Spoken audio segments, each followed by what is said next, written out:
साथियों, आज हम बात करेंगे शासन की नज़र में सबको एक तरह से देखना। साथियों, जैसा कि हम कहते हैं कि हमारे देश का संविधान पंथ निरपेक्ष है। इस पंथ निरपेक्ष का क्या अर्थ है? पंथ निरपेक्ष का अर्थ है कि सरकार शासन सत्ता की दृष्टि से तमाम देश में रहने वाले नागरिकों पर एक समान तरीके से कानून का लागू करना।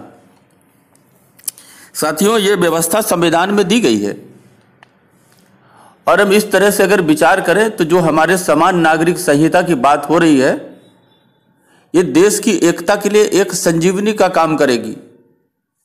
सर्वधर्म समभाव और पंथ निरपेक्षता के लिए समान नागरिक संहिता ही अब एक ऐसा रास्ता बचा है जिसका सांप्रदायिक संगठन विरोध करते रहे हैं।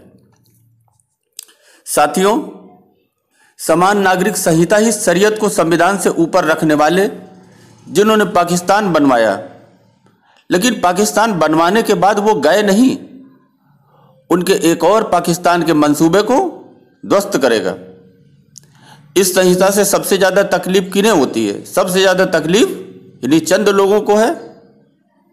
साथियों, भारतीय संविधान के भाग 4 जो राज्य के नीति निर्देशक तत्व जिसमें लिखे हुए हैं, उसके तहत अनुच्छेद 44 के अनुसार भारत के समस्त नागरिकों के लिए एक समान नागरिक संहिता होगी। यह संविधान में लिखा हुआ है और इसको सभी लोग जानते हैं।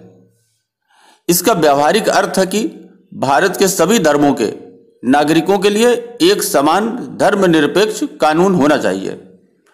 संविधान के संस्थापकों ने राज्य के नीति निर्देशक तत्व के माध्यम से इसको लागू करने की जिम्मेदारी बाद की सरकारों को हस्तांतरित कर दी थी।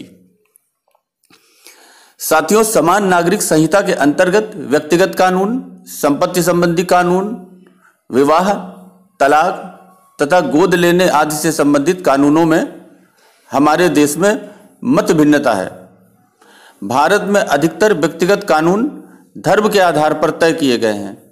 हिंदू, सिख, जैन और बौद्ध धर्मों के व्यक्तिगत कानून हिंदू विधि से संचालित किए जाते हैं, वहीं मुस्लिम तथा ईसाई धर्मों के अपने अलग व्यक्तिगत कानून हैं। मुस्लिमों का कानून शरीयत पर आधारित है, जबकि अन्य धार्मिक समुदायों के व्यक्तिगत कानून भारतीय संसद द्वारा बनाए गए कानून पर आधारित है। अब तक गोवा एकमात्र ऐसा राज्य है भारत का जहां पर समान नागरिक संहिता लागू है। सारे धर्म और मजहबों में से कुछ मौलानाओं और कुछ मुस्लिम नेताओं को ही इसमें क्यों ऐतराज है, यह आज प्रश्न है और यह समझ से बाहर है।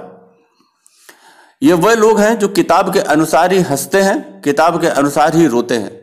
भारतीय संविधान की प्रस्तावना में 42वें संविधान संशोधन के माध्यम से धर्मनिरपेक्षता शब्द को प्रविष्ट किया गया।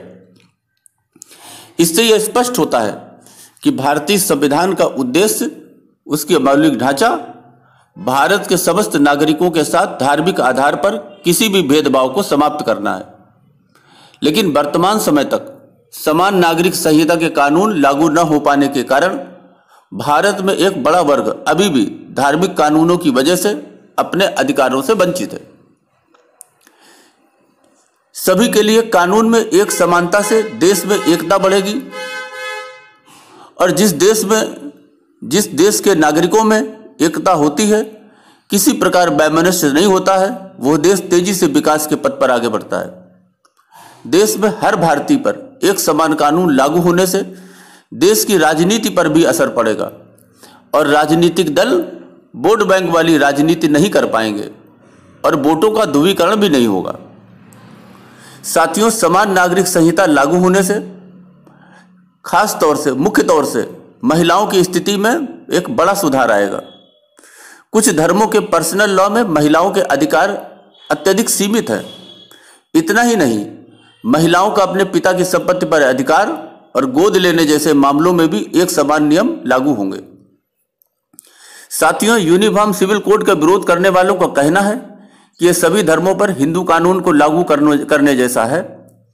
एक तरफ भारत में समान नागरिक संहिता को लेकर बड़ी बहस चल रही है, वहीं दूसरी ओर पाकिस्तान, बांग्लादेश, मलेशिया तुर्की, इंडोनेशिया, सूडान और इजिप्ट जैसे मुस्लिम देश और भी जैसे कई देश इस कानून को अपने यहाँ लागू कर चुके हैं।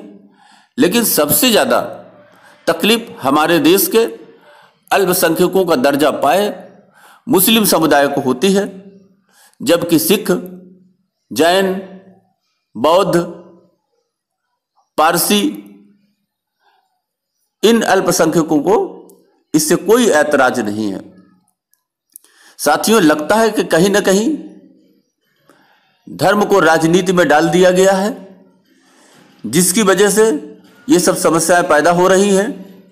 हम सबको मिलकर सरकार का साथ देना चाहिए और पूरे देश में चाहे पुरुष हो, चाहे महिलाएं हो, चाहे बेटियां हो, चाहे बेटे हों, सबके ऊपर एक समान यूनिफॉर्म सिविल कोड लागू हो और एकता बने, जिससे कि हमारा देश भी तरक्की के रास्ते पर आगे चले।